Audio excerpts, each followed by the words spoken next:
recording. How you doing, my man? I'm all right.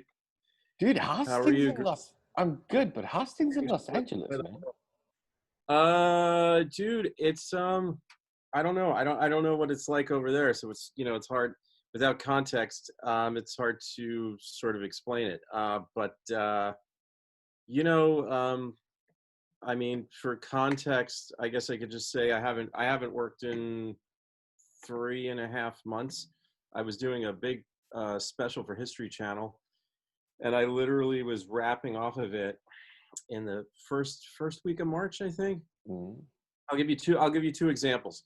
So I wrapped that show, and I, who have a fairly good reputation and work pretty regularly, there's just no work.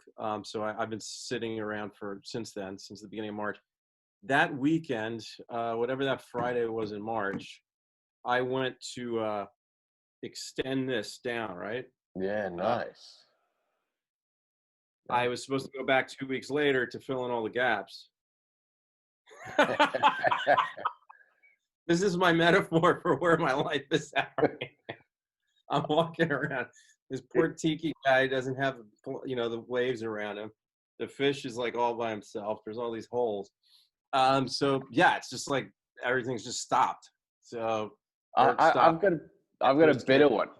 I've got a tattoo on my arm here of a skull that I had done 5 years ago, and they just did the outlines. I haven't finished it. It's just I haven't had time to get there, man. So yeah. So yeah, it's just obviously the COVID thing's been crazy, and then you add what's been going on with the demonstrations and this whole new social justice movement that's been going on, and things are just crazy, man. Yeah, it's we used to say back in the day, these are Coptic times. I don't know if you ever listened to Bad Brains, but these are Coptic times. That just keeps coming into my head because it definitely feels like fucking, I don't know, man. Like, we're similar in age. I grew up with the threat of the okay, so I'm a lot older than you. But I grew up with the whole threat. I'm Gen X, like nuclear war, all that stuff. Hardcore music and punk rock, and it's like, is this it? Are we finally here? Are we? Damn, I thought that shit was over. I thought it was all like chicks on TikTok now, and like everyone was happy and people had phones. And all of a sudden, it's like, no, people are still pissed. Dude, I said to my mom, I think it was today, I said, at this stage, I'm just waiting for aliens to come. That's the big and go.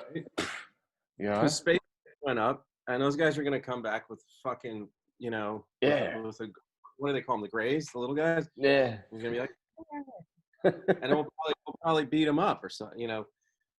That should bring it all together. But the way things are right now, like, people just come out with baseball bats and start hitting him. Yeah, it's just social media is just depressing at the moment, and really bad. I've been trying to take a little bit of a break from it. I as you can see, one of my hobbies is your tiki's extending. My tiki is yes. And I'm in some Facebook groups. I'm I don't get into politics and stuff, but I'm in some Facebook groups, like tiki Facebook groups, and music. Like I'm really music, so it's like heavy metal and punk rock Facebook groups and stuff. And some of the tiki groups are now arguing with each other over political stuff, and it's just like, whoa, like, this is literally just supposed to be this culture that's just about escaping, and people are like at each other's throats, arguing over like whether a mug is politically correct or it should be retired. And it's like, okay, well, maybe the whole thing's suspect. I don't know. It's above my pay grade to say, but they're literally like trying to dissect it and yelling at each other, and it's like, wow, like, everyone's just been in their houses too long. I think that's a lot of it. I just wanted to say, it's this lockdown, dude. Everybody's just pissed off and tired and irritated, and I think it's all the uncertainty that plays with it. You know, everyone's just at each other's throats. You know, I agree, and you know, it's hitting. It's like me and my chick are okay because, you know, thank God I've done pretty good, and you know, I own a small house, and I freelance, you know, for a living, so it's like I always have like a kitty, you know, you know, I'm always ready for like 4 or 5 months. You know, it's like, what if there's no work? You know, because it happens to the best of us, and I've lived that way for so long that like I know how to do this. But there's, you know, I think then like my brother has done better than me. So like we went over to his house, and it's like, they're not. He's actually and he's working from home, and they got a fucking huge backyard, and his kids are home, and he's happy, you know. And then so it's like, you know, and then, you know, you look at someone I've worked with, like Leah Remini, or someone who has like a big compound, like they're not even going, they're just sending people to shop for them. Then there's friends underneath me, you know, they're in an apartment, they don't have a girlfriend, they're stuck by themselves. Then there's other people that are almost homeless, you know. So it's like, I'm just thankful for what I've got, and I know that there's people that are getting hit by it worse. yeah. But But I think everyone's getting it up here, though, you know. but it's your side. I mean, you're in TV and movie, man. I mean, that's been hit so hard at the moment. It's ridiculous. Yeah. The only people I know who are working, my brother's a writer. He's in scripted, so he's doing a development work. So he's working. I have friends who are network execs. They've held on to their jobs for now, you know. And then some editors I know have been working from home because they're doing a lot of like comp shows, you know, where like they'll do like a best of, and that's how some of the networks are staying afloat. Where, you know, like Deadliest Catch or something like that, and the best catches, or, you know, worst storms, or, you know, shit like that. So some editors are working, you know, post production people are working, but like everyone I know who's like me, like who's freelance producer, they're having a pretty hard time.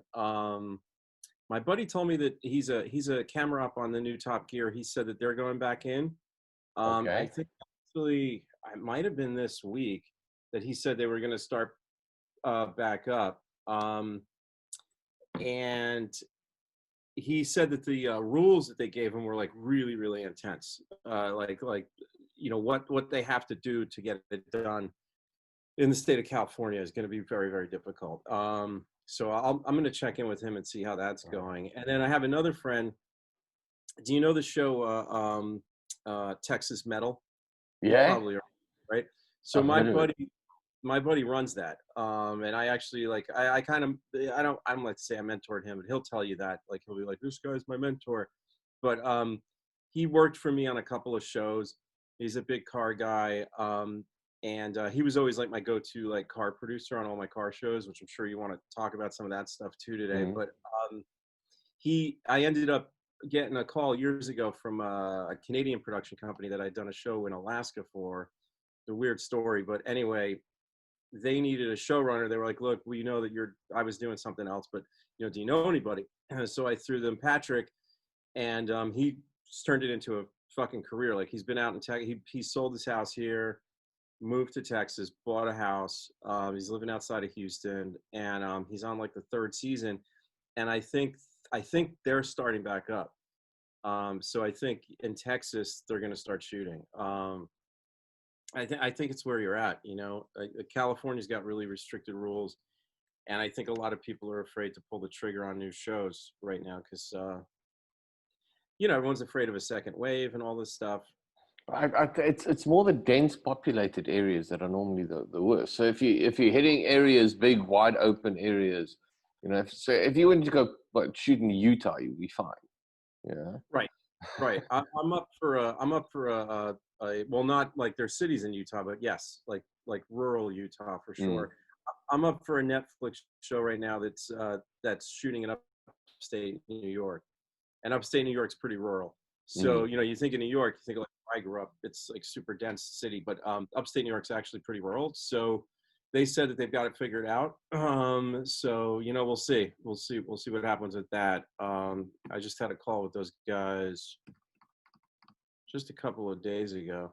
I guess it was Friday, I think I talked to the network. So they should be making decisions soon. But you know, there's just less jobs right now. I mean, it's slowly, it's a slow restart. And I'm worried that if there's another wave of you know, infections and stuff, you know, even that will slow down, you know. But I think, look, it's like I keep telling Abby, it has to stop, because from a TV perspective, you're gonna run out of content. Yeah, there's only so much reruns you can do. There's only so much where you can do the best. I mean, because I'll be starting to see the best of everything on this side. You know, always remind me of that series Frasier. You know, every time he has a wobble, you know, it's like, oh, just play the best of Frasier. You know, so but I keep saying to her, it has to stop, and because things have to move on. You know, it's nature. Everything has to move on. They can't just hold back, because I think the situation will just get worse. And when I say the situation, I mean people's mental state will just get worse more than anything else. I think that's what they didn't think of when this whole epidemic thing was hitting, is what is this isolation going to, what's that mental state that isolation is going to have on everyone, you know? Yeah, it's like there's people. I mean, you have a family, so at least you know you got your wife and your kid. But you know, and I got my fiance and my cats. But what about people that live by themselves? You know what I mean? And then if you're in a relationship, you know, it's an unnatural. I mean, I don't know about you, but I'm not usually home, you know, 24 hours a day. So it's like, yeah, exactly. What is I love the isolation, but it's the fact that I'm locked in with other people that's the problem. I mean, remember, I've got a 3-year-old, I've got a 10-month-old, and I've got a wife. yeah, So that's the fun. I love the isolation. It's just that I'm not actually alone. Yeah. exactly. And but on Abby had to. It was a saving grace for us, because I mean this hit us. You know, we had to stop the magazine. We had to stop everything. You know, no income coming in. And then we applied for. You know, we also have these funds, help funds that was going on and this type of stuff. And they hit us. Is that like, is the government? Oh, dude, they fucking hit us with BE, man. What's that? Black empowerment, which means if you were not a black-owned company, you were not getting funding. You don't get any help. No. So we had to. I mean, we applied to UIF, which is like your fund that you guys have, an unemployment fund. Yeah. So yeah. We applied for that. We still haven't heard anything from there. So we were just screwed. You're like me, because I even though I work for production companies, I work as a private contractor. So they pay my company. So getting unemployment is very complex. I don't know how it works over there, but like for me, I actually put it off for months, because and finally I started hitting up my accountant, because the few times I've done it over the years, like he's helped me navigate the system. And I'm actually now getting it. I finally am getting it. And I don't know. I kind of feel like, you know, I don't want to, even though I pay into it, I don't want to do it unless I really need it. I felt the same. You know? So the people that get more, it just goes against the way I was raised. There's just a lot of reasons, you know. But I'm the same. I finally got the first.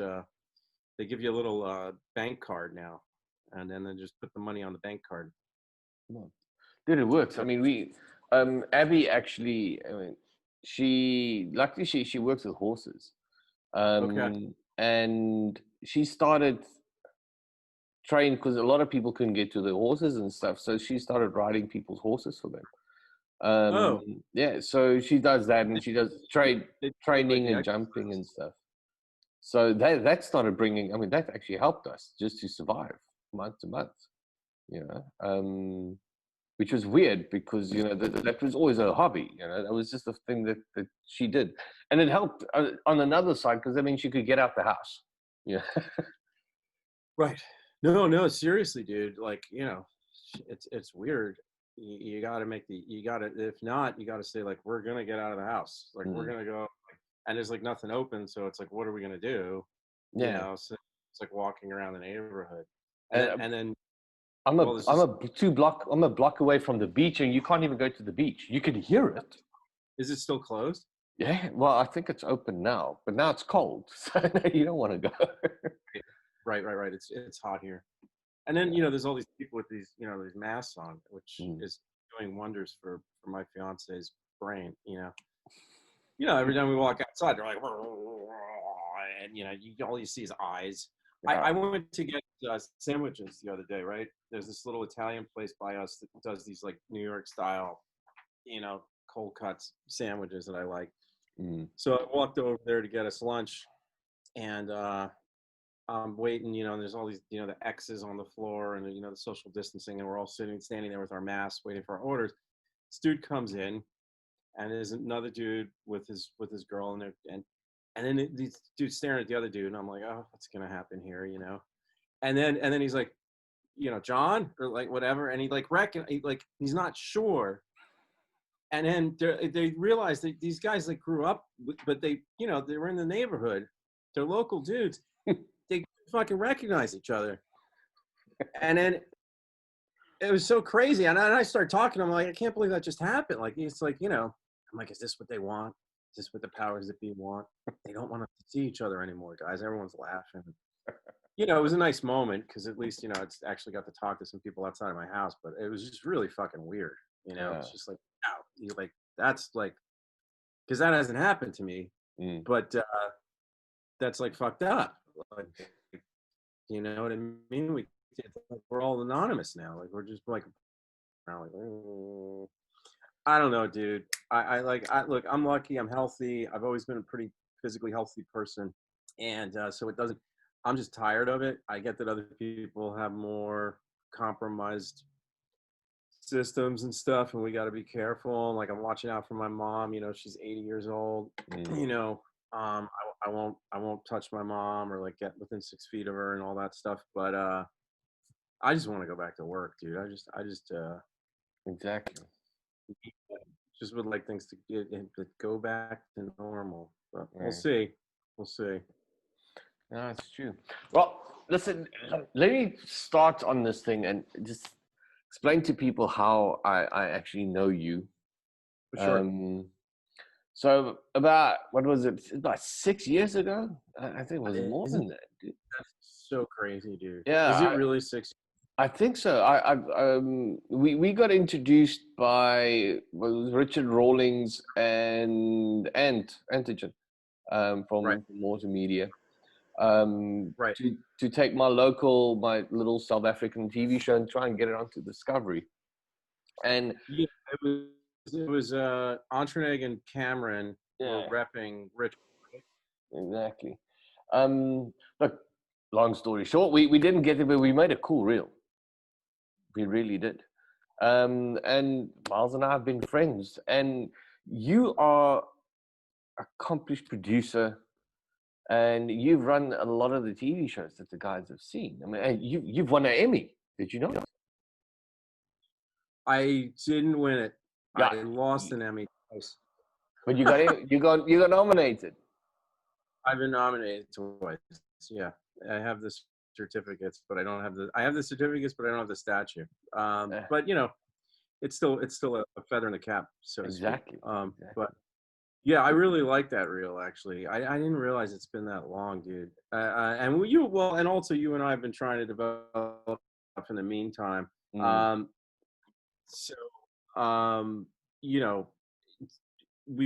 always tried to revisit the Rod Shop, and also, I've been trying to think of something that I could do with you, in the meantime. But it's a fickle business, man. It's weird. I still, I think it's the accents and the idea of like doing a car show. Like, I think that like the way that these execs look at car shows in the United States is very specific, and they think their audience like only people who watch car shows are very American and da, da, da, da, da, and then, there's these guys with accents, in this other place. And I don't know. I've never understood why it didn't go, but I think that might have been part of in the States, so to speak, because it was a really, really good reel, and you guys were great and everything, and it had a format. It was, but yeah, that's sort of how we met, and we put a lot of time into the development of that thing. I know. Interviews and everything, and doing it on the other side of the world. It wasn't necessarily the easiest thing. I was saying to someone, it was insane at one stage, because I mean, I'm sitting in South Africa, you're sitting in LA. Cam and I would think they were sitting in New York at one stage, and we were waiting for timelines the whole time. It's like, work through, get this done, and then wait, and then you can't wait and get a feedback on anything, because you have to wait for everybody to wake up first and get to work. Right. And I'm never clear on what time it is where you are. I've never been able to figure it out, because it's like, and I've shot in Australia and stuff. So like, I've been on that side of the world, but it's like, it's a day ahead, but it's also a different time of day. Yeah. And it's just very confusing. Yeah. Well, now I think we're 9 hours. So on your side, it's 1 o'clock it's 2 o'clock in the afternoon. And on my side, it's just after 11 at night. So, but it gets weird now with these interviews that I've been doing. As soon as guys tell me, they want to be on the show, I have to go, okay, well, where are you? And then once we figure out where they are, then we can work out timelines, then we can come back, and then we start looking at, it's just interesting times, man. So, but give us your background. How did you get into all of this and get into do TV and the shows that you've done? Well, is my video okay? It's slowed down. I'm in my garage, and it is bogged down. Let me. I'm gonna move into the house. Hang on a second. The background won't be as cool, but I wanted you to see the tiki. Hang on one second. All right, I'm going in the house. I'm talking to the cats. Lunatics. You'll get a tour. Your girlfriend. Sadie. Sadie, she's sorry. okay. She's okay. I mean, she's she's an actress, so it's like she's not working. She's also having her issues with just the general situation in the country right now, and the stress of it, and sort of. Is that better? That's cool. The social media is like a big thing for her career, so she has to kind of use it. And I think that that's not the most positive thing all the time, so it is what it is. But yeah, I mean, all said and done, she's doing all right. But so how did I? That's weird. I look like I'm in a what's his name? The guy that ruined Star Wars. The lens flares always. Oh yeah. Fucking name. There we go. Correct. All right. So how did I get into it? I was a musician for a really long time. That's kind of like what I did in New York. But my brother was always he went to NYU, which is like a big film school in New York City, and so we were always making movies and stuff at home. So we were always like really into that stuff, and I think like my heart was always in music, and like I wanted to be a rock star or whatever. But my other foot was always in sort of writing, and I was always writing, and I was always like making these movies with my brother. And then when I did go to college, which was sort of later in life, in like my 20s, I had to choose a major, and I chose production. I chose television production, and I took a lot of film classes, and I liked all that. And then I kept trying to do the music thing, but at the same time, you know, you have to have a day job, you know, when you're a musician. So I would always do these sort of post-production jobs in New York. So, you know, back then things were on tape. So I would have these weird jobs where I would like work at night and I would do dubs, you know, and just like these giant racks of VHS machines, and just, you know, you'd have the masters and you literally have to, I don't know if any of this makes any sense, but you know, it's like the waveform monitor, the vector scope, and you have to like, you know, and master switch, and then, you know, packaging them and all this stuff. And, you know, so I had like weird jobs like that. And then I worked on a few TV shows, also doing like sort of that kind of grunt work in post. But at the same time, I was playing music, and I was also doing like independent films.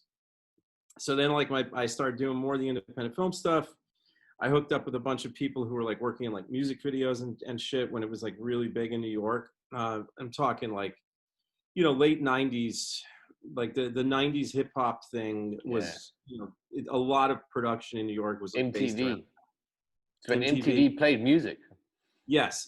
And there, you know, there was, you know, it was a good time, and there was a lot of money floating around. And basically I connected with, you know, some people, and I started working with a guy who would eventually become my writing partner. And then we got an in with a big hip hop label at that time. This is like late 90s. It was so there were two guys that owned this label, and one of them was trying to move into movies, and he had all these scripts. And my buddy and I, me being from Brooklyn, and my buddy was another Jewish kid, and he was from the Bronx, and he grew up in like basically a project in the Bronx. So we understood things better than like, you know, some white kid from, you know, wherever, you know, who like moved to Manhattan was like, ugh, you know, like, you know, we got it, but you know, we were like these, you know, these Jews, you know, whatever. So I'm trying to be politically correct here, but you know, we were both super smart and kind of, you know, focused. So we started rewriting some of these scripts and being like almost ghostwriters. And we got a couple you know, movies got made that you know, my name's on. And then we started working with one rapper, like not exclusively, but like he really liked my partner. And you know, we were developing some stuff with him. And then we both decided, like 9/11 happened, and I mean, that just changed New York. It was just, everybody just got fucked in a way back then. So production, it was bad. It was kind of almost like what's going on right now. I mean, I could say I've kind of lived through something like this, because I the feeling of like, oh, where are we going to go from here? You know, how do we come back? From the COVID thing, I would compare it to post 9/11, where it felt like the world had changed, you know. And so we decided we wanted to move to LA. So he had a new wife at the time. They had just got married, and I had a girlfriend that I was trying to marry. And so the four of us moved to LA, and, you know, different areas, but we came out at the same time. And then a few other friends came out.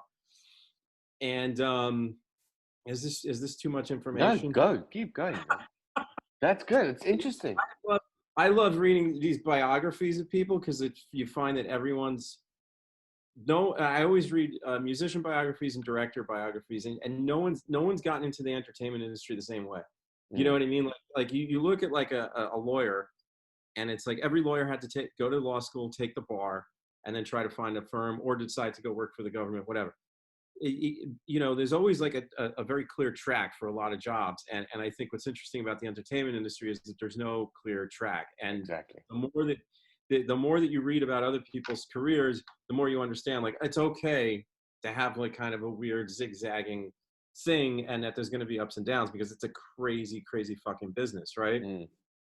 So we came out to LA, and we were doing okay. You know, I had money coming in through the stuff that we were doing with that rapper, and we were meeting with other companies, and, you know, we were sort of seen as these guys that worked in that space. And you know, so we were like working on, like, you know, a couple of development projects.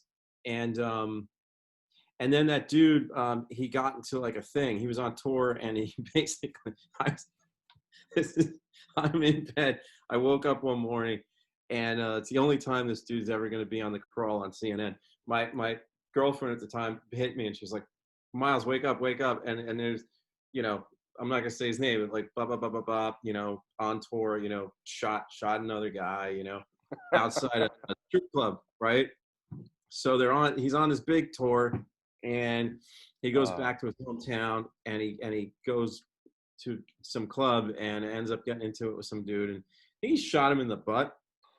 But I think he had other like outstanding warrants, and that was it.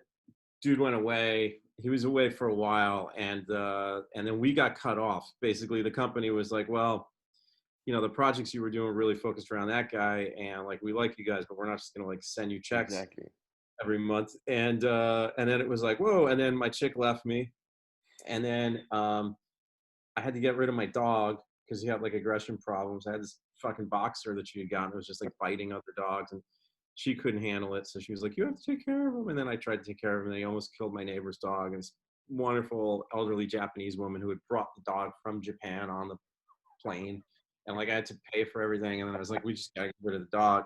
So it's like my life was like basically a blues song at this point. And then my ex-girlfriend at that time, you know, the one that had just left me, she because she had a breakdown. She was like, her friends were like, look, he's never gonna go anywhere, and like all this weird shit, you know, he's a thug, you know, you hang out with all these horrible people.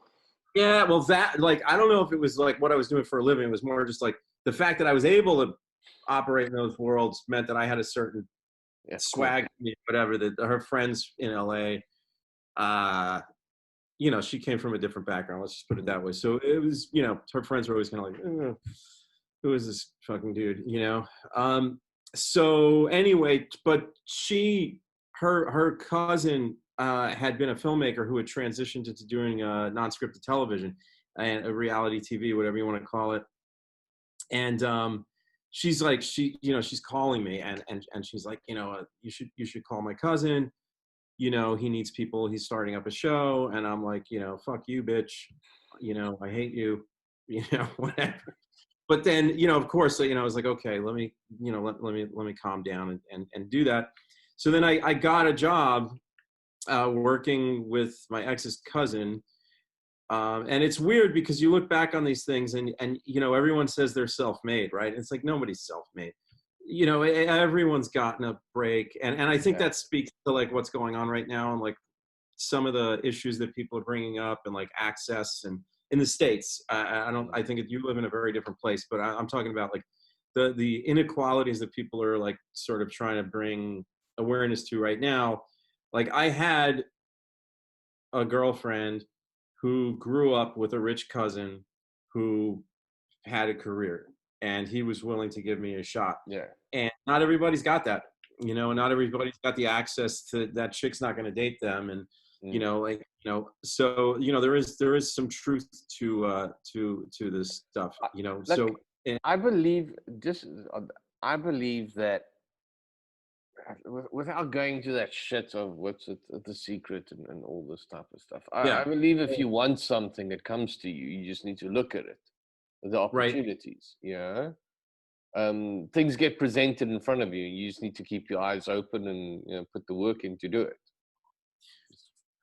Yeah, I like. Yeah, I want to believe that. I think sometimes people get kicked in the balls, you know, more than others. But yeah. So anyway, so I took this gig, and I actually, it's funny because when I went in for the meeting, it was a post-production gig, and it was basically like helping to run the post department on a show. And this is like 2002, and I go in, and the person who I have to interview with is not her cousin, because he's running the entire show. He's what I do now, right? Yeah. He's a showrunner. So I meet with like the head of post, and she's a very nice woman, and actually like helped me get into the Producers Guild, and ended up being like really, really, really great person in my life. But I remember our first meeting, she looked at my resume, and she was like, you've done a lot of cool stuff. She's like, you don't want this job. And I realized at that moment, like, this was it, you know, like, you know, because I'm broke, dude. Like, and I said to her, I was like, I'm delivering food. You know what I mean? Like, I'm driving around in my car right now. Like, I'm working for a temp agency. Like, I am not in a good place financially, and you could hire me for whatever. I'm going to do the best fucking job that you like. Forget about that I wrote this and I did that. That's not what I'm here for. I don't have a chip on my shoulder. I made this whole pitch, right? I was just like, just give me a job. This is 20 years ago, man, and 18 years ago. And I was like, no. Don't think, that just because I've done some cool stuff that I'm not going to take this seriously. Yeah. And I guess I convinced her, and they hired me. And then I went from that job. I met a guy on that job that I was working for, and he took, I was basically like I carried him. And then, so he took me on to his next gig.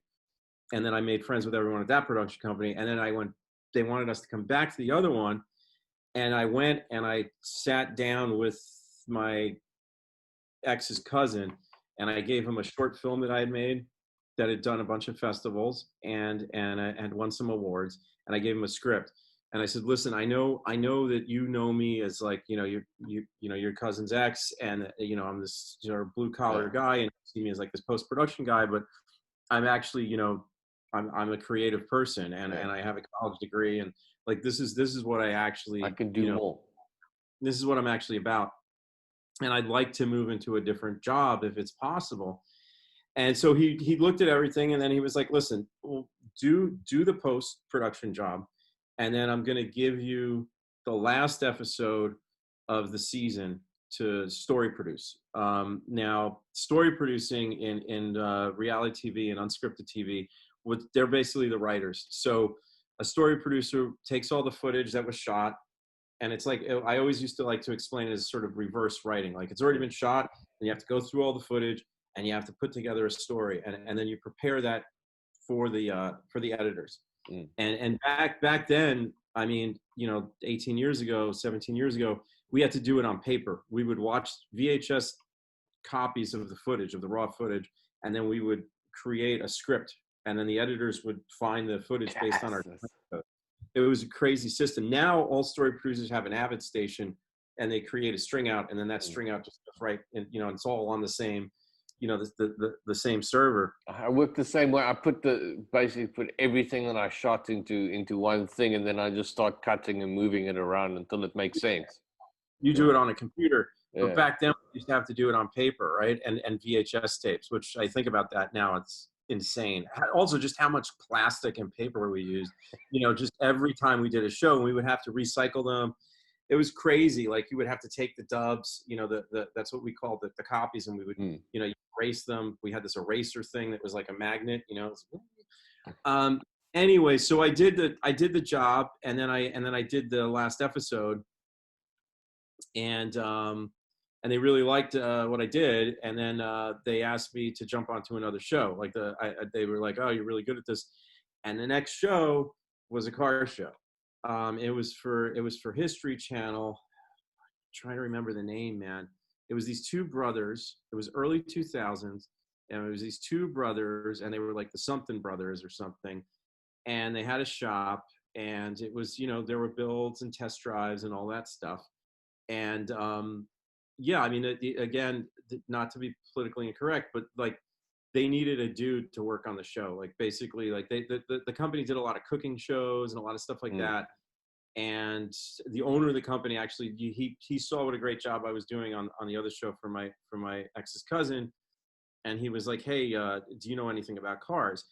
And, look, I grew up, working on cars with my dad. Like, I know how to change an alternator and shit, and like do an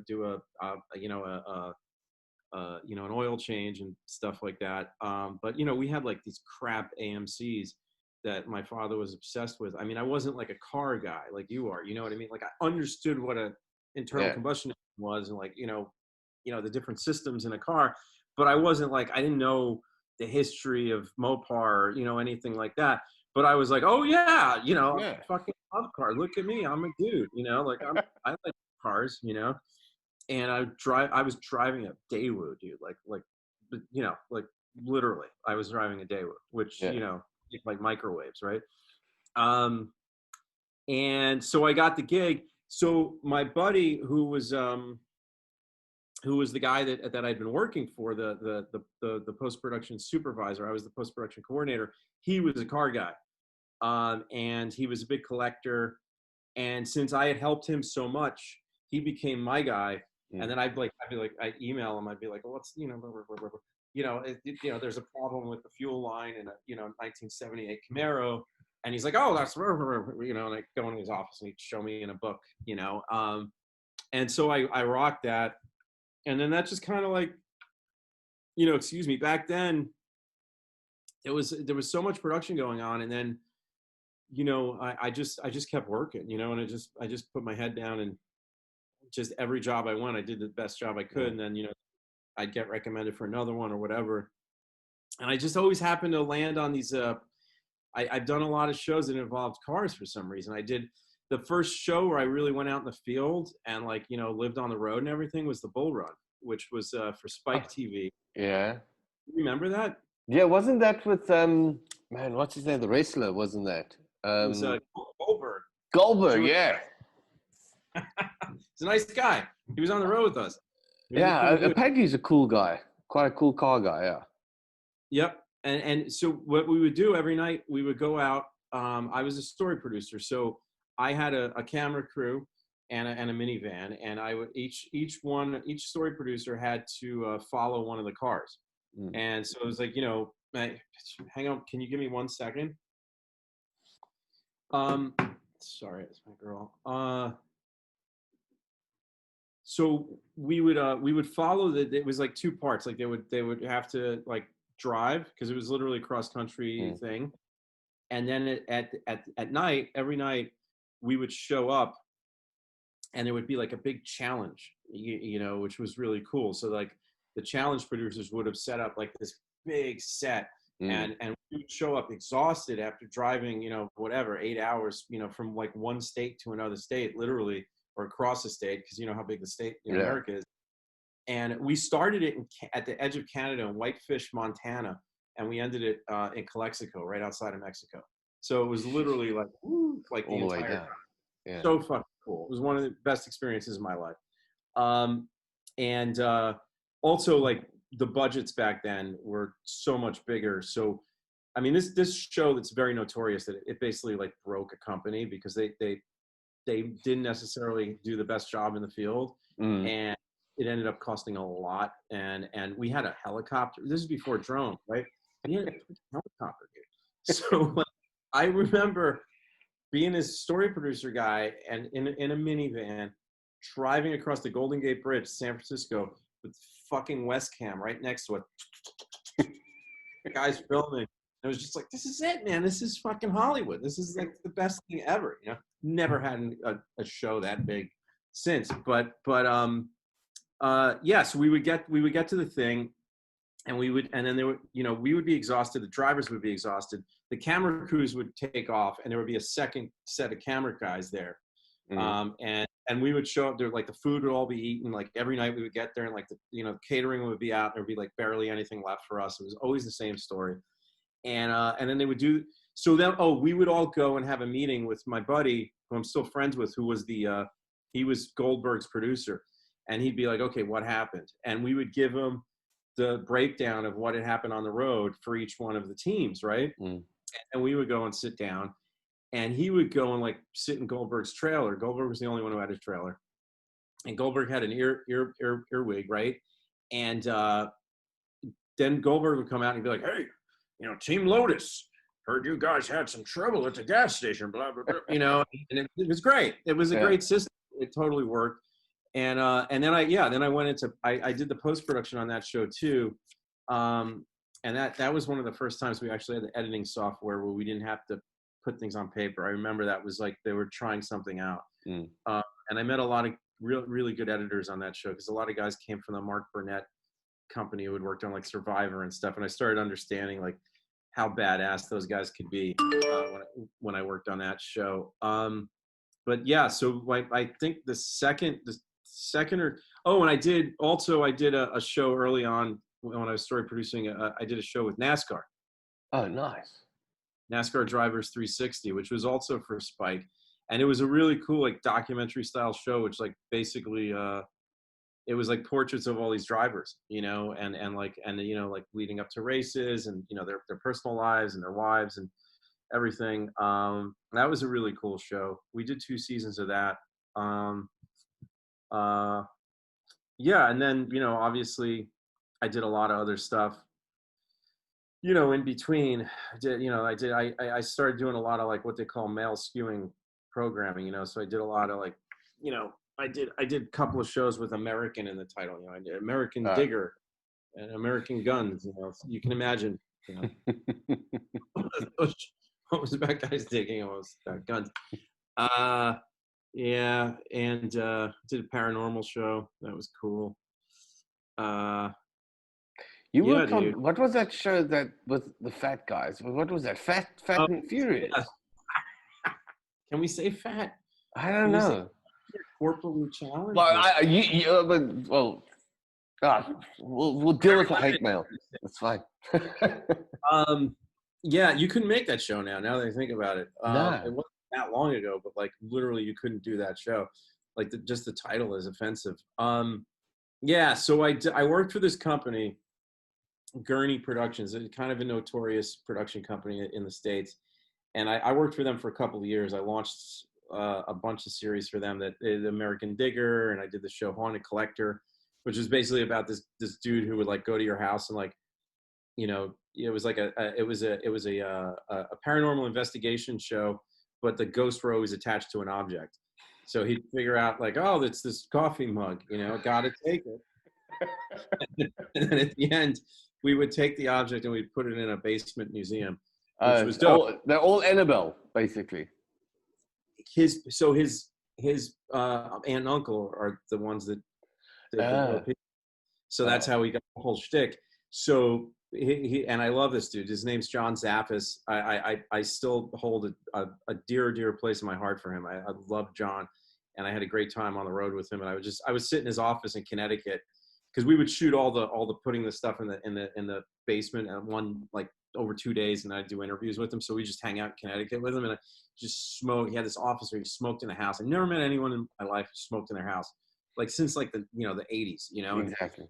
Just smoking in his house, and he had this crazy office filled with like all these religious books and demon stuff, and like, you know, and we just sit there, and the stories that guy had were incredible. But yeah, his aunt and uncle were the real people, the Warrens that those movies are based on. Yeah.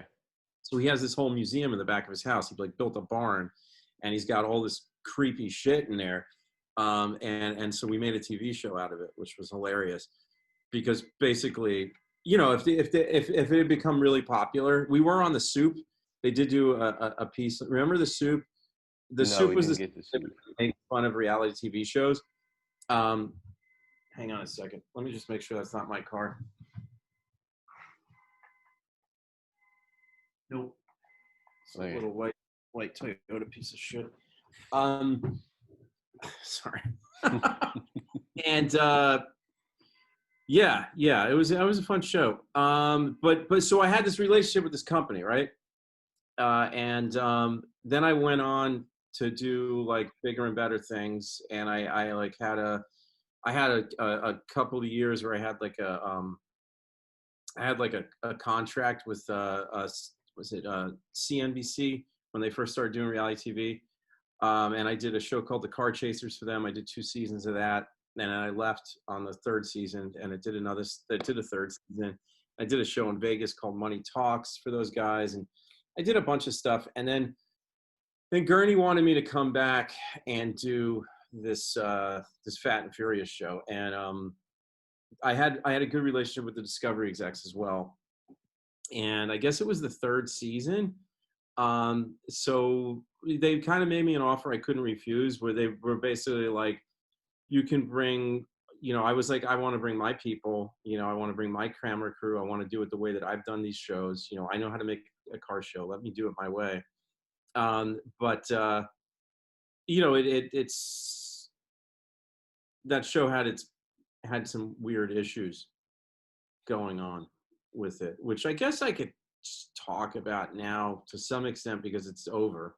And you know, it's never going to come back. But sometimes in reality TV, you're doing like, you know, when I did Scientology in the Aftermath for 2 years, those people were all ex-Scientologists, and their stories were completely true, and everything that they said was 100% from them, and nothing was fabricated. And you know, we would just go, and Leah would interview them, and you know, we would sort of put the stories together in post-production and whatever. So it's a real documentary, you know, like pure. Yeah, I love that, dude. I watched that. I watched both seasons of that. That was so well done. Thank you, man. Yeah, really cool. Fat and Furious was not. I had a lot of issues with that show. when I first, I was in a rock and a hard place, man. I mean, want some anecdotes of like what it's like to make TV. You know, I had and still have a really good relationship with the network execs on that, and they're calling me on my cell, you know, and they're like, dude, like, you got to make sure, like, you know, this season they need to actually have grease on their hands, you know. They never built anything. On their foreheads. Like, I know they're doing the work, but it's got to look like they're doing the work. Like, okay. Got it, you know. And then the production company's like, where's your joke writer, you know? And I'm like, what? And he's like, you know, you need some fat jokes, like, you know, are you gonna cinnamon buns? Or I'm like, well, that's not what the network wants a car show. Like, they want me to come in, like, actually make it seem like there's real process. And he's like, no, it's all about the jokes, man. It's, you know, it's humor. People need humor, you know. So that was a weird situation for me. And it's a shame. It's a shame, because Discovery's a great network, and I love those guys. But I saw that the one of the guys, I actually followed him on Facebook. One of I can't remember what his name is. He's lost a shitload of weight. It's like half his body size, man. Really? Was it the main dude? What was no, it wasn't because that's Christmas. I think his name is Christmas. He actually owned like a tire shop or something. Like, he could stand under a car, and, you know, that's an axle. Exactly. You know? He knew. And then there was the strong one who just used to pick up heavy shit, you know, gearboxes and stuff. And then there was the shorter one, and he just ate the whole time. You know? Yeah, and fart. He would make the fart jokes. Yeah. He's the one that, dude, he's lost like half his body weight, man. No kidding. I need to go check on that. I saw he popped up on Facebook a while back. Oh, I don't talk to them, so just send me a link. I'd love to. I'm trying to remember his name. I just remember because that's when we started talking just after that, and he called it the diabetes show, right? Did I call it's funny because you know, I go through different, like, weird things with my diet, and for a long time I was a pretty strict pescatarian. You know, I watched my dad die and stuff, and it's like, you know, he didn't take care of himself, and I think a lot of his issues were related to his diet, and like that really flipped me out. And I decided, like, I'm going to do everything I can to live as long as I can. So, you know, I was like dating vegan girls, and, you know, fucking only eating fish. And so when I went to what was it? Was it Ohio where that show shot? Yeah, I think it was Ohio. Indiana or Ohio, I can't remember. I don't know. I've been to a lot of places, but I brought my crew, and they were all like a bunch of LA douchebags, not in a bad way, just like, you know, guys who like appreciated, you know, good food and, you know, staying healthy. And so my craft services was like hummus and carrots and pumpkin. You know, we had like a fresh vegetable plate every morning, you know, and like, you know, we would find like the best, like there was like one Middle Eastern place that would, you know, we could get lunch from, called Aladdin's, which is pretty hilarious. You know, because I don't, you know, Aladdin's like, you know. Yeah. But you know, we would get lunch from there, and then there was like a vegetarian place. And I think that was part of what happened between me and the Fat and Furious guys, is that they hated my lunch choices. And then we started, my line producer had to start like ordering 2 sets. Like, they would have 2 menus. He was like, here's the menu for everyone who's going to fall asleep after lunch and probably die of heart disease. And here's the one for the guys who are going to be like doing yoga stretches and drinking water. And that's what started happening. So they would get like full racks of ribs, and we'd be sitting there with like a salad, and I think the food drove a wedge between us, because it was like this thing, I mean, I'm a fucking grown man, like people can't say anything to bother me, but you know how like people will still try and do that, like, or you're gonna grow a pair of boobs, it's like, yeah, like, you're eating all that soy, man, just these weird, very American, I don't know, strictly American, but just very, very macho, weird, like, what? Like, what are you just like, I'm just eating healthy, dude. Like, what are you talking about? My chick's hotter than yours. Like, I might be able to kick your ass because you're so fat. I'll run around you and punch you in the head. Like, just because I eat healthy doesn't mean I'm a punk. And then, like, that's sort of like what we were facing with these guys, where it was like,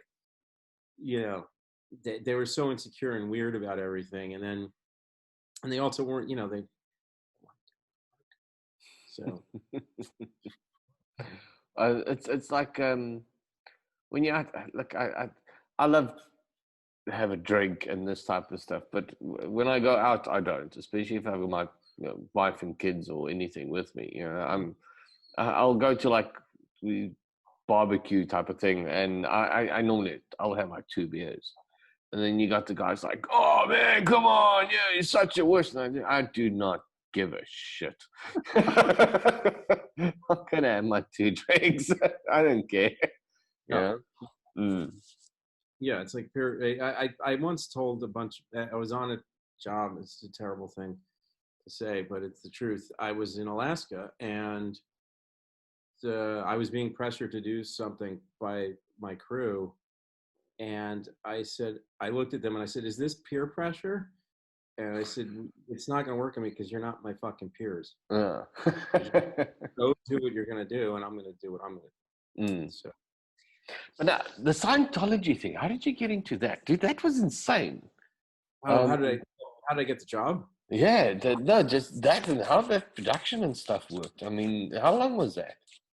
I did seasons 2 and 3. So it ran for 3 years, and 3 seasons, and I did two of them. Yeah, it was a tough job, man. It was very,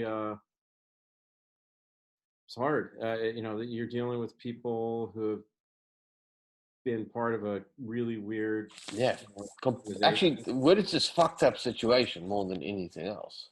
Yeah, I mean, yeah, and having to like, basically them like, giving you their whole life story and like telling you like all the shit.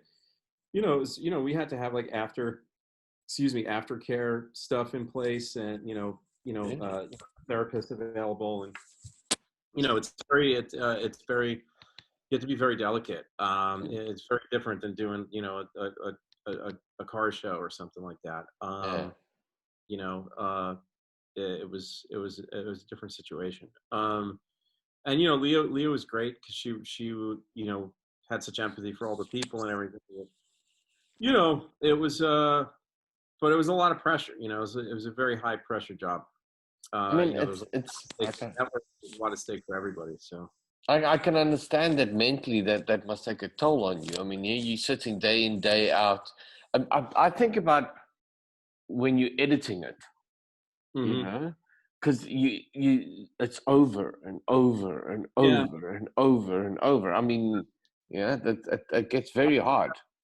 When I was coming up, when I was still a story producer, I did a season of Intervention when it was I think it was like the 2nd or 3rd season. That show's on like its 15th season now, which is crazy. Maybe even more. It might be like 30 seasons. And yeah, I was only in the post on Intervention, and it was very difficult because it's just like you said, you're replaying it and recutting it, and the worst ones, because I grew up with enough drug addicts to like not be that affected by that. but the girls, like the girls with like what do you like eating disorders and stuff. Oh, And that was very, very difficult for me, like watching this, young girl like forcing herself to vomit in a public bathroom, and just destroying her body. That's tough. Yeah, you take it home with you. And I did the first show that I ran was a show called The Locator, which we reunited people. So like say that like you had a twin and you guys were both adopted, but like you were adopted by like an affluent family who were really nice to you. Twin was adopted by somebody who abused them and didn't have a lot of money. um and then we one of them wanted to find the other one, and we would bring them together. And sometimes it was like a parent who had given up their kid. It was all different types of different versions of that. But the stories that we would find were just because I had already done intervention, and then I did that. And I grew up really blue collar, but like my parents stayed married, and it was pretty stable, and just seeing what people go through it's eye-opening. it's heartbreaking. Oh dude, there's so much abuse, and just like what people do to kids. Mm. And a lot of that was in the Scientology thing, because there was a lot of abuse by the organization. And the the second season, we really dealt with some really dark stuff. Like there was like a camp that the kids had been sent to, and it was all this like weird sexual stuff that happened, and drug use, and just physical abuse, and all kinds of stuff that wasn't necessarily, I don't want to get sued, wasn't necessarily being done by the church, but was sort of being done by people who were using the teachings to justify it. And hold on. I've got an interruption. What were we talking about? No, you were just going on season 2, the stuff that you guys were going through. Yeah. It brought up a lot of that stuff, like that I'd seen, doing intervention in The Locator. And also like what draws people to these groups, and sort of like whatever's going on in their lives before that. Some people were brought up in it, like Leah was, she was raised in it, so she was like a lifelong member. But some people came to it on their own, and what was going on with them to sort of bring them into that. But yeah, I mean, look, it was super challenging. It was a rewarding gig, for quite a while in my career. So I'm grateful for it. It was no Fat and Furious, but listen, well, now the car shows. Yeah. Like there's a few that I love. There's a lot of them that I really fight with it constantly when you watch it. When we talk about how it's reality based and this type of stuff, and I think it's things that you pick up, especially when you've worked behind the camera and you've tried to put shows together. Right. So there's one specific one. The sort of cracks. Oh, everywhere. It's like there's one specific one that gets shot out in Vegas. With the count you're talking about? Yeah. And then they find cars, or guys that are just driving past that they pick driving up. Down the street. Hey man. Yeah, and everybody's like, oh, and he just finds it. I'm like, no, but in order for that to happen, there should have been a camera there, and a camera there. They need to know where that guy was. Beforehand, in order to get that shot. So right. There's a lot that goes into it. I mean, that Fast and the Furious, or Fat and the Furious, the thing that always got me, you never saw that the build process was broken up into, they find the car and the story of the car comes into the shop, you see a little bit stripped down, and you should see shit goes in, and then there's magic happens in the car's driving, right. So that's the process. Look, I know that's like a basic formula when it comes to car shows. That's. I mean, it's hard.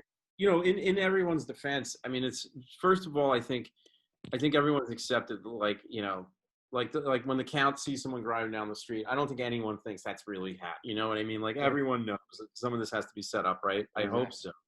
And then look, how long it takes to really fucking do these things. So it's like, as a guy who actually is not just a TV person, but is a car person, that like, look, I was just, like I said, I'm up for this Netflix gig right now, and it's a process show too, which I love.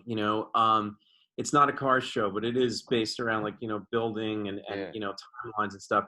And a lot of my conversation with the production company was, I try, you got to go into these things realistically and like have a plan, and you got to sort of have a way of either stopping down, in the middle of production so you can catch up to all these builds, because you have a production schedule, right? That you've been, based on the budget you've been given by the network. And then you have like what's going to really fucking happen, and how long does it take to really do all that stuff, and you got to find a way to do that all together, right? And it's they don't match up usually, so you got to, you either have to have like sort of ghost builders, who come in and help at night or something, or you have to stop, or you have to stop down, or you have to like find a way to do production in a cheaper way. I mean, like my buddy who's doing Texas Metal, he's kind of gotten it down to a science at this point, where it's all like, those guys are really doing the work, and it's 100% legit. But I think they'd have to, they have to pause things in order to get everything actually done without running out of shoot days. They have like people forget. I mean, look, I love that show. What's it, Forged in Fire? Oh yeah, is that the sword? Sword, yeah, where they make the weapons and that. And Goldberg's done a new show, I think, which is like a spin-off from that one now as well, where they actually have to test weapons that they brought in. Oh, nice! That's awesome. I didn't know. Yeah. So what I love, it's the only crap thing when you start working with, I think, when you work with TV and stuff, is you analyze everything. You break every show down, and you try and figure out how their production is running. So Forge and Fire, they've got the guys that are busy. They come in for a day and they do it, and then they all go back to their homes, and they've got 5 days to make this weapon and then come back. And the TV show makes it look like. Do they show them at the house? They show that the two finalists go and they have to go make something at their homes, and then they come back. But my brain sits and goes, because you sit and you start working out these crews where they need to go. They're all in different areas. These guys need to go stay in this. They have to stay in this guy's town for 5 days. Do they try and see what else they've got?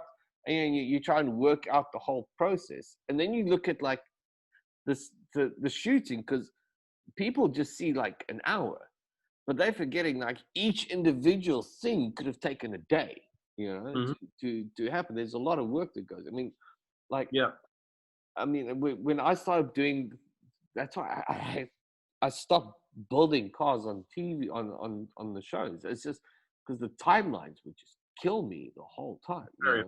It's very hard to do it, and that's why I give everybody like some latitude when they might seem a little bit acted, or like camaraderie bits seem a little stiff on some of these shows. Sometimes it's like, well, it's really fucking hard to get these things done, so it's you're trying to cram in a lot of elements, and these guys that are doing the work and are also on camera, they're under a lot of pressure, and there's a lot going on.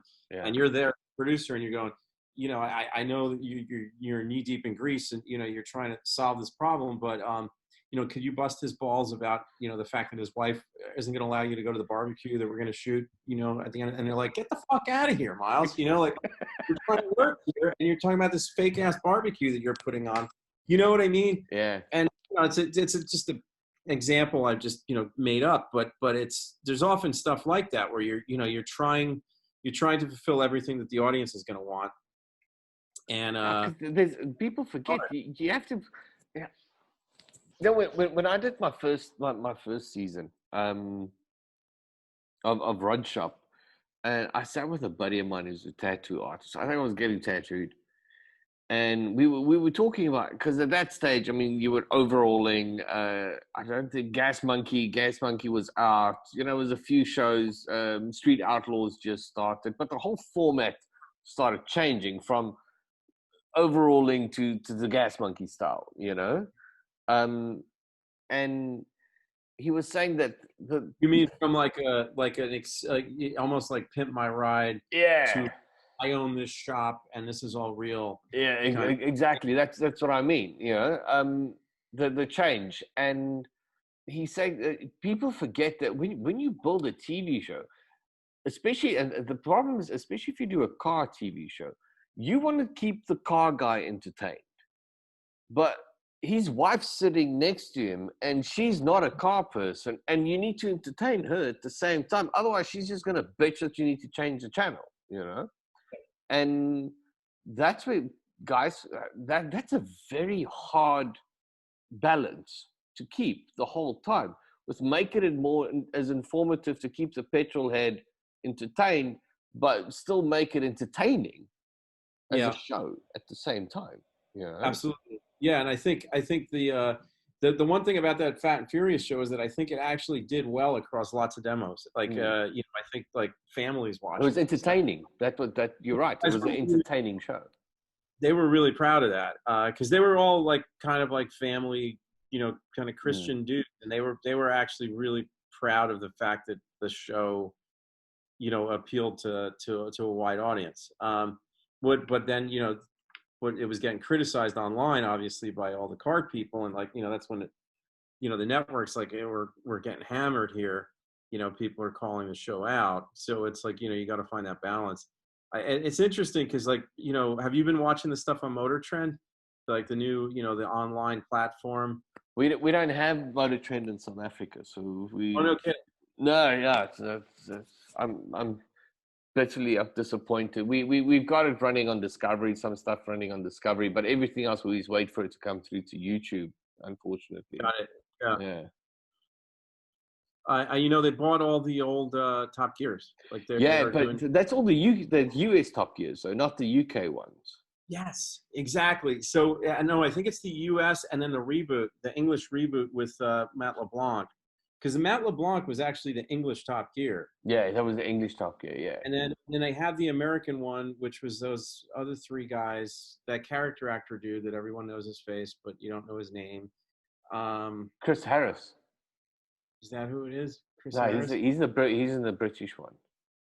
I'm thinking about the American one. Yeah, no. But now they have a new one that, you know, my buddy's operating on. Yeah. That I actually met for. I met to run it. I think I told you I was up for it. Yeah, well, I mean, what they wanted me to apply to be on the show is one of the guys. I'm like, oh, fuck no, man. That's awesome. Imagine that had happened. That would have been great. We'd be doing this in person. Yeah, but it's hard, man. Production's hard. You know that. And to, like, you know, to pull anything off within a schedule is very difficult. And when you're talking about something that's, you know, it's interesting because, you know, I've done a lot of different types of shows, and, you know, emotionally, the most challenging show I've ever done was Scientology in the Aftermath, for lots of reasons. You know, for the high, you know, it was a very high visibility. You know, like a lot of eyes were on it. You know, it was, you know, obviously going to the Emmys and all that stuff. So there's a lot of pressure on you from a lot of people because of that. But also just the people, dealing with the people and dealing with the stories. It's very difficult. That was a big production, probably, hey? We had money, but I mean, no, it was, you know, I had 2 cameras and, you know, lighting and. Really? You know, well, I thought it was. Editors, you know, same as always, you know. We had money, you know, we had good gear, and we had travel budget, and had a lot of money for posts, you know, and, you know, we obviously used a lot of archival stuff and, you know, stuff like that. And a lot of things would, you know, we had like money just in case, you know, because things would happen. And, you know, when you're dealing with people who, you know, have been under such stress and pressure and had these things happen in their lives, you know, you have to sort of be ready for different contingencies. And there was a lot of stuff like that, and a lot of like maintaining things going. But like when you're doing a process show, usually you don't have any of that stuff, like the guys working, building knives or whatever it is, like they're not usually bringing their personal issues into the show, and they're not doing anything that's triggering them where you might have to stop shooting, or like bring in a shrink to help them, or whatever. You get a phone call 2 days after shooting, like, I don't want you to use the footage. Like, that's not going to happen. Yeah. When you're working on a 57 Chevy. But what is going to happen is that all the real stuff that happens in the process. And if you're going to make a show that's real, and you're really going to do the work, then you and I both know, like, it's never going to go according to your pre-pro plan. And you have to have a pre-pro plan. You got to put everything on paper. You got to say, this is what we're going to do. This is the car we're going to shoot on, this week. And this is the car we're going to shoot on this week. And this is the problem that car has. And this is what we expect to do to solve it. And then you send this little, breakdown to the network, and they're like, oh, that sounds like a really good story. But then when you shoot it, that's not what happens, right? Or things wrong with the car. You schedule to shoot, everything looks right, and then the morning you walk. I had that. I think it was the 69, the C10 I built. We would set up, because the car had to actually leave to go to the client, and we had 3 days where we could test the car, get some awesome shots, and everything was great. And I walked into the shop in the morning, and fucking Welsh plug was leaking. It pissed, antifreeze all over the floor. And it was one that was sitting right behind the engine mount, which means we had to pull the motor, and we had to pull, like, what was 14 Rand Welsh plug out and fix that. And your 2 days of shooting is gone, because the truck's still coming on the same day. Everything's done, and you got no time to shoot the car. You got time, you just fuck. So, question for you. Did you then say, fuck it, let's get the cameras in here and let's film this? Of course. Or did you? Oh, you did? Yeah. Because no, that's what I would do. I would say, hey, this is what's really happening. I don't care if, we have to eat a day from somewhere else. Yeah. Let's make this part of the show. This is where it's going to really go down. That's what I did. Is I shot the fix and the stress levels. And like I said, we were working, I shit you not, trying to get that car done. I think we were going from like 8 in the morning. God, what's scratching? I need to get new equipment. We were going from like 8 o'clock in the morning till 2 o'clock in the morning, like 3 days in a row, trying to get this car done. I believe it. To try and get the shoots and stuff done. But it worked out at the end. So yeah. When we did the car chasers, a big part of that show was the selling, and sometimes we would go to auctions, and they would bring the cars to auctions, and which was awesome. I mean, so much fun, and I'd get extra cameras, and I'd be able to direct the whole thing. But one time, some of the cars got damaged, while they were being transported, and it wasn't like I think production had hired the transport, so it was kind of on us. But at the same time, it was like part of what was happening, and they opened up the transport and saw the damage, and I sent cameras in. I was like, get in there, start shooting, Yeah. And they thought that I had done the damage on purpose, and that was a whole thing where I had to squash that and be like, no, I want this to be as real as possible. Exactly. You guys want this to be a real show. I want this to be a real show. And that was part of what was great about that show, was it was real. But they thought that I was doing some like sneaky producer tricks and it damaged the cars on the road. But that was a whole other thing. But yeah, you gotta be really nimble, I think is what it comes down to. You have to be ready to cover whatever's going to happen, and it can be really frustrating, and you have to be very sort of calm and centered to pull a show like that off. Just not sleep a lot. That's all I did. And not sleep. Yeah. That's production. Any show I've ever done, I don't sleep a lot, but yes, you have to be ready to shoot all around the clock, which sometimes you can't. We always said you always want to have too much footage than not enough footage, because there's nothing worse when in the editing process when you're like, oh man, I wish I had a shot of that. Just Absolutely. that one thing. Yeah. The story could just, you can tell the story so much better if that one shot and you could actually show what was going on.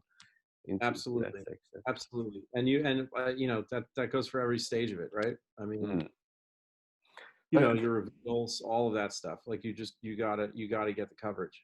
These shows, what was it? Man, these storage auction ones and stuff that goes on there. I did one of those. Yeah. Did you? Oh, Well, there must be a lot of stuff put out. I mean, the shit they find there. Yeah. I pitched Kit on a storage show as like directing out in the field, and I did a 2-hour special or a 1-hour special. When I was working at that company, Gurney, I have this show called Auction Hunters. So there was Storage Wars on A&E, and then there was Auction Hunters on Spike, and then there was Storage Hunters on True TV, which was sort of like the craziest one, because I don't know if you remember True TV, but they just No, we didn't have True TV in this side. Like blow up, it's just insanity. But yeah, I mean, that was a whole different time. Is Storage Wars still on? I think so. It still is. That's amazing that it's still going. It's almost as insane as Grey's Anatomy. I think that's like I don't know how many thousands of seasons they've done so far. It's one of those shows that looks like it's like a soap opera. I don't know. I haven't watched it in 10 years. 10 years, and it's still going. Yeah. Which one? Grey's Anatomy. Oh, I've never seen it. Good. Your life is so much better than mine. I've never seen an episode of Friends. Have you never seen an episode of Friends? Never seen an episode of Friends. Yeah. Abby actually, she goes through it because it's on Netflix at the moment. She actually we went through the whole season during lockdown. Love that show, man. You know what we did? Sadie had never seen Breaking Bad, so we watched that. Oh, that is brilliant. A lot better than Friends, I think. No offense. No. You see, it's a mental thing. I love hard hitting type of things. I love the Breaking Bads and the Sons of Anarchy and Madam Secretary. I love shows that make you think. Like sometimes you need an escape, especially right now. And my wife likes comedy. I think that's all of them, man. I don't think it's just your wife, because I'm getting this thing all the time. It's like, can we watch a comedy? Is there any new stand-up special? I'm like just like on YouTube, like trying to watch the news. Like, what's happening? That's one thing I don't do. I don't watch news at all. I don't watch the news. I don't go read up on the news. I reckon if the world came to an end, I'd probably only find out like 3 days later.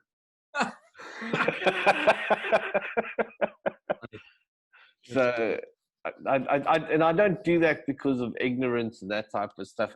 I got a lot of other shit I need to deal with. So I don't want to sit with that shit in my head the whole time. Put it that way.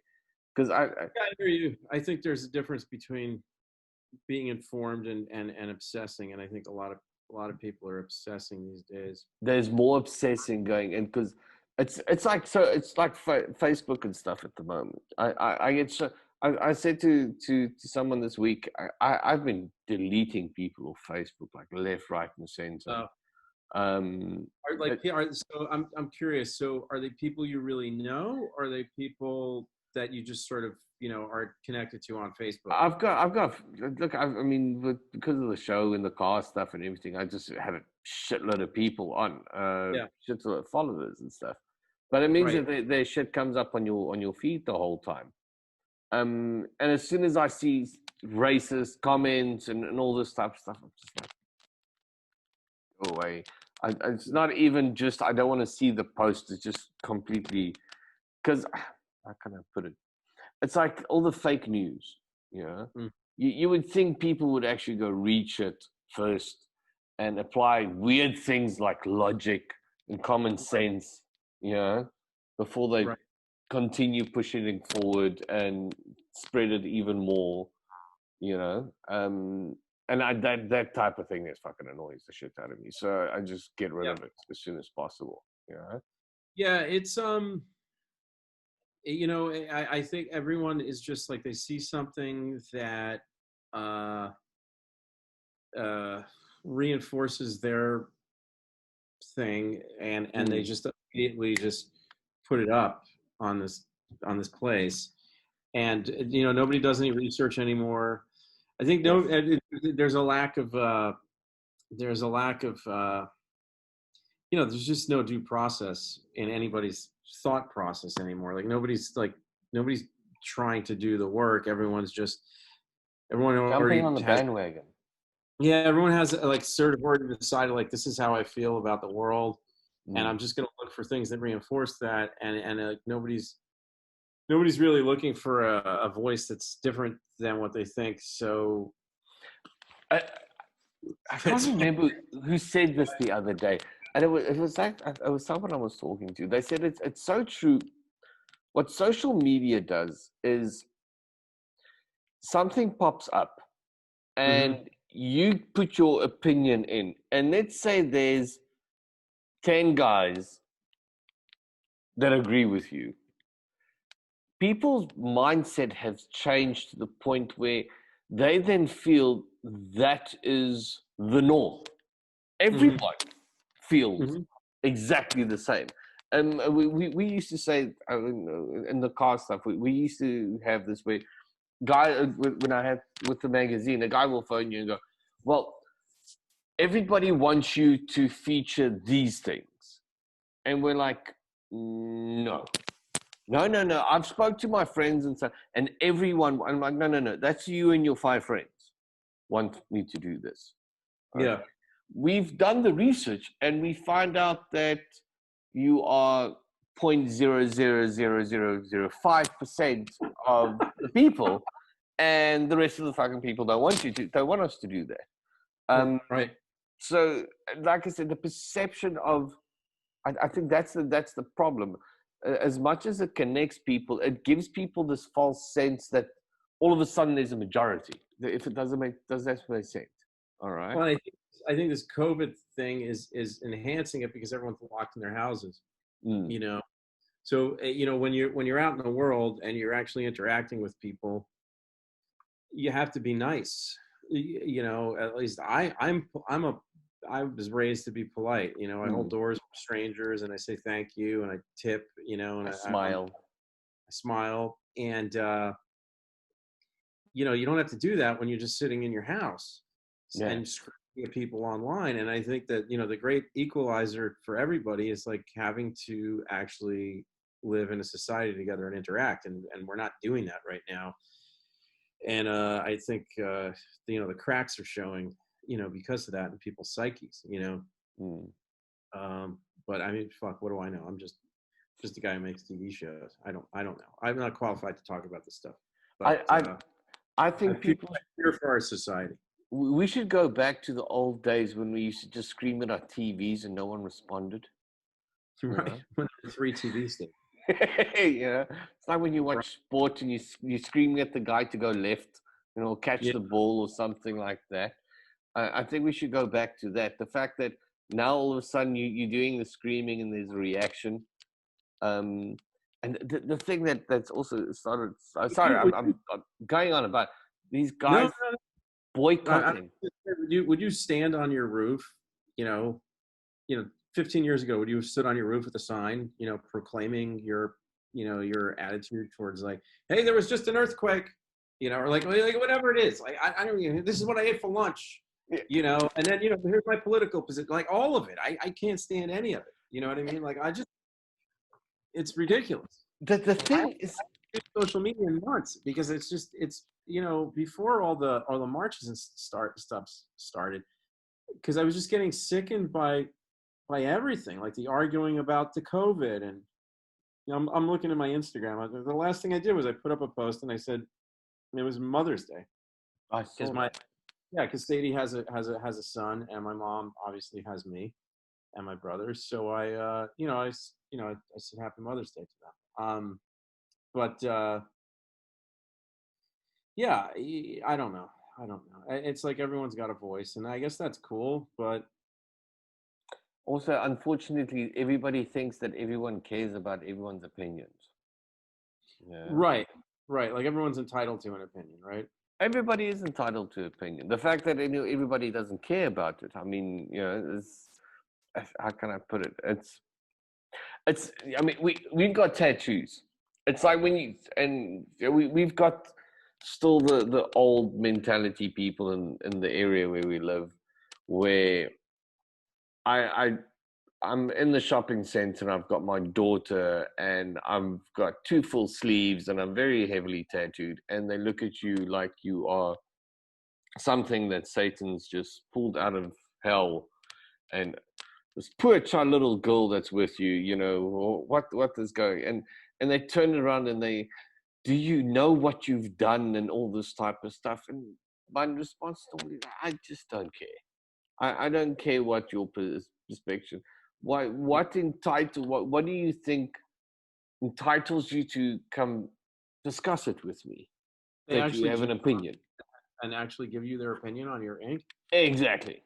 Wow, it's so prevalent now in the States that I was gonna say, like, I kind of miss being, special. Like I kind of miss tattoos having the meaning that, it used to be this club that you had to get into where you actually had to, like, be able to go into the shop and, like, have the guts to sit there and, like, know someone who knew someone, so you knew where to go. And it was a different thing.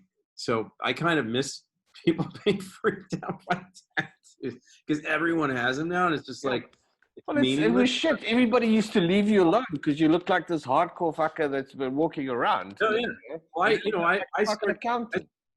Right. I started getting tattooed because I was punk rocker. I was part of that thing, and that everyone in New York, like, we were some of the only people that had tattoos. It was like, people who had been inside and punk rockers and bikers, and that was sort of, you were part of that, and it was. My parents were not happy. Like I was not living at home, when I was a teenager, and I started getting tattooed. I came back there.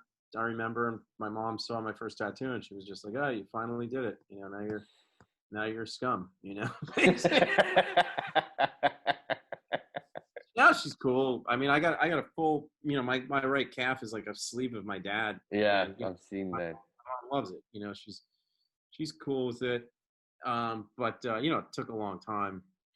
That reminds me. I mean, remember the times of LA Ink, and totally. And then Miami Ink. Wasn't Miami Ink? Miami Ink, and there was LA Ink, and there was always these big stories behind each tattoo and this type of stuff. That conversation with the guys at Netflix. I brought that up.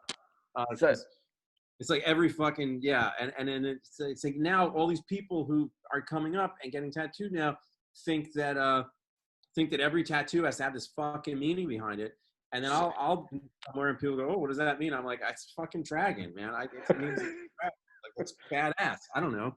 I was 19 years old. I wanted to get a dragon on my arm. It's fucking cool. I went to go see my buddy. He's a tattoo artist, and the guy that had an appointment canceled. So he's like, "Oh man, I've got like 2 hours to kill. This guy's gone." I mean, I was still working on my sleeves and stuff at that. He's like, "You want a tattoo?" And I'm like, "Yeah, sure. Let's do it. I've got 2 hours to kill." I grabbed a book and I was going through the book. And I'm like, "Oh, that one's cool. Fits in the space." And sit down and do the tattoo. And I walk out and there's these big, like, Afrikaans type of farmer guys, obviously watch TV and LA Ink and everything. So I walk in and my whole arm's wrapped up, man. Yeah. And they look at me and they're like, "Did you get a tattoo?" And I'm like, "Yeah, my whole arm's fucking wrapped up, dude. I just walked out of a tattoo parlor. I got something pierced." So the guy looks at me and I'm like, yeah. He's like, what did you get? And I'm like, I couldn't fucking remember what it was. And I'm like, I think it's a skull. Skull or something. It's this one, yeah. This skull thing. I think it's a skull. Yeah, it's that one there. So guy says to me, he's like, what does it mean? I'm like, it was a fucking hole to fill it. He's like, yeah, man, it was a hole. I'm at that space already. Yeah. I needed to put something in there. Exactly. Yeah, it's a little much. So my fiance has, she's an actress, so she has like those typical LA actress, like, like very delicate things, and they're all like super meaningful, and like, look, she's a much more emotionally intelligent person than I am probably, and she's not going to put something on her body unless there's meaning behind it, but there's nothing wrong with that, but it's a fish. I don't know. I know what it means in Japanese culture, and I think it's cool, and I like the symbolism of it. I'm always striving. I'm overcoming obstacles, and the whole like mentality behind the koi. But at the end of the day, I like traditional looking shit, and it's badass. It's like, and I don't know, like these people that just get it's fucking like, it's like, oh, it's a diagram of the fucking the scientific equation behind sugar because my dad was diabetic and it killed him. And what? Like, what the fuck? It just looks like a bunch of lines on your, it's not cool. And it's not going to age well, and then what the LA Ink thing, and it started with Miami Ink. And I guarantee you, Ami James doesn't have a meaning behind every tattoo on his body. But the producers came up with that shit. And so then it became like people were getting like traditional stuff, like, swallows and, whatever, skulls. But it was like, oh, when I was in the hospital and my grandmother was dying and then, a pigeon flew in the window. So, so now I got this pigeon. It's like, no, you have a pigeon on your arm. And that's what people see. And like, that's cool that you have all this shit behind it. But at the end of the day, you got to be just like you're decorating yourself. It's like, like the Maoris, it was all like, cultural and ancestral, and it all had meaning. And like they get those mochas, on the face, and it's like, you're a man now. But you had to earn it. You had to earn it, and it was badass. It was like, at the end of the day, it's like to scare the shit out of your enemies. Like that's what it was for. Tattoos it was just were the same. Decoration. I mean, like I've got what they call mittens, all right? And we used to say from a tattoo perspective is you get your legs and your arms and stuff tattooed, but you earn your hands, you earn your neck. Okay. Absolutely. Yep. That was because your neck, your hands, your knuckles. Yep. You had to earn them. You had to go through enough tattoos and earn to do it. Now you've got these young fuckers going out, and that's the first thing they do because that's the most visual. Is tattoo this big thing on their neck and their hands, but they are completely tattooed the opposite of what we are. That's very true, man. They're starting from here, whereas the first tattoo I ever got was right here. Yeah. You know what I mean? And I wanted to get it on my forearm, and my girlfriend at the time talked me out of it because I was like, oh, when the record comes out, I want to have a tattoo, and she's like, just wear a sleeveless shirt. Yeah. and didn't put a record out, so and back then it was stigmatizing. So she was probably right, because it's like, fucking, like Chinese dragon wrapped around a sword. It's like, I'm trying to get a white collar job, and it would have hindered me, man. In back then, and in late, in the 90s and shit. And yeah, it's weird because you're right. They're literally starting from the outside and working their way up, and we all started from the inside and kind of worked our way down.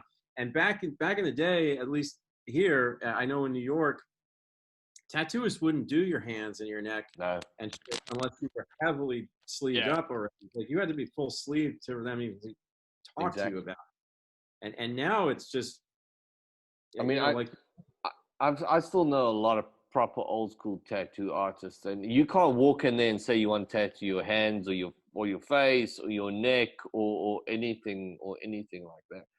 And also, I mean, look, I mean, the tattoos I got when I was 18, I've covered all of them up because they were stupid as shit, man. Yeah, this whole arm has been redone, like just for various reasons.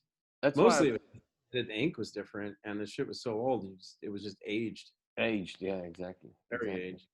Dude, but listen, I need to get to bed at some point. All right, brother. Yeah, well, this was great. It was great to talk to you. I forgot that we were doing a podcast. Yeah, me too. Me too. I'm gonna have fun editing this one, man. But listen, thank you so much. It was awesome talking to you and good to see you. Talk to you later. I'll speak to you soon. Okay, man. Okay. Bye. Cheers. Bye.